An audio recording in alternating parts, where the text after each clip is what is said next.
ইরানের পরমাণু প্রকল্পের পর এবার দেশটির বিভিন্ন বেসামরিক স্থাপনা, জ্বালানি কেন্দ্র এবং বন্দরে হামলা করছে ইসরায়েল। শনিবার দেশটির দক্ষিণাঞ্চলের সবচেয়ে বড় গ্যাস ক্ষেত্র লক্ষ্য করে হামলা চালানো হয়। এরপরই মিসাইল হামলা হয় বন্দর আব্বাস লক্ষ্য করে। তেহরান বলছে, ইসরায়েলি হামলা ঠেকাতে 7টি স্থানে আকাশ প্রতিরক্ষা ব্যবস্থা চালু করা হয়েছে। এর আগে তেহরানে ইসরায়েলি হামলায় ধসে পড়ে একটি অ্যাপার্টমেন্ট ব্লকের একাংশ।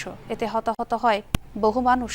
ইসরায়েলি হামলায় এখন পর্যন্ত ইরানের 20 শিশু সহ অন্তত 80 জন নিহত হয়েছে। নতুন করে টার্গেট করা হয় ফোর্দো পারমাণবিক কেন্দ্রকে। স্থাপনাটির আংশিক ক্ষতিগ্রস্তের দাবি তেল আবিবের। এর আগে হামলা চালানো হয় তেহরানের মেহরাবাদ আন্তর্জাতিক বিমানবন্দরে। অন্যদিকে তেল আবিব সহ ইসরায়েলের বিভিন্ন স্থান লক্ষ্য করে ব্যালিস্টিক মিসাইল হামলা অব্যাহত রেখেছে ইরানও। ইসরায়েলের বিভিন্ন স্থানে আঘাত হানে এসব মিসাইল। ক্ষতিগ্রস্ত নেভাতিম বিমান ঘাঁটি সহ আরও 3 সামরিক স্থাপনা।